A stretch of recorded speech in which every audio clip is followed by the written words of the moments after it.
সম্প্রতি ব্যবসায়ী নাসিরউদ্দিন মাহমুদকে হত্যা চেষ্টা, মারধর ও ভাঙচুরের অভিযোগের মামলায় আত্মসমর্পণ করে জামিন পেয়েছেন চিত্রনায়িকা পরীমনি। অন্যদিকে পরীমনির সঙ্গে অনৈতিক সম্পর্কের জেরে চাকরি হারাচ্ছেন পুলিশ কর্মকর্তা গোলাম সাকলায়েন।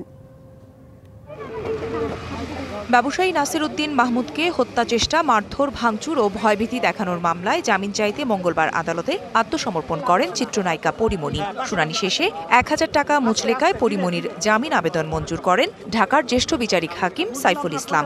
মামলাটিতে আজকে সমন ফেরতের জন্য দিন ধার্য ছিল। আমরা আত্মসমর্পণ পূর্বক বিজ্ঞ আদালতে পরীমনিকে সারেন্ডার করিয়েছিলাম।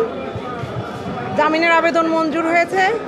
মামলাটি এখন বদলি হবে। চার্জের জন্য দিন ধার্য আছে ১/১০। তবে এই মামলায় ন্যায় বিচার প্রত্যাশা করেছেন বাদী।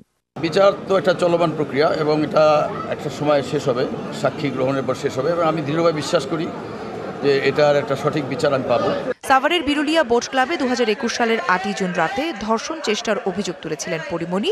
মামলাটির বিচার চলাকালে জামিনে থাকা অবস্থায় নাসিরউদ্দিন ২০২২ সালের ৬ জুলাই পরীমনি সহ ৩ জনের বিরুদ্ধে পাল্টা এই মামলা করেন।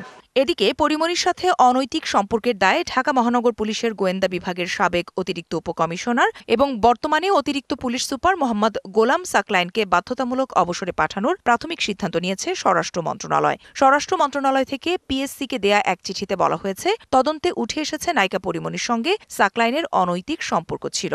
তাই সরকারি কর্মচারী শৃঙ্খলা ও আপিল বিধিমালা ২০১৮ অনুযায়ী অসদাচরণের কারণে সাকলায়েনকে গুরুদণ্ড হিসেবে চাকরি থেকে বাধ্যতামূলক অবসর প্রদানের প্রাথমিক সিদ্ধান্ত গৃহীত হয়েছে। Fahmida Shampa, DBC news, Dhaka.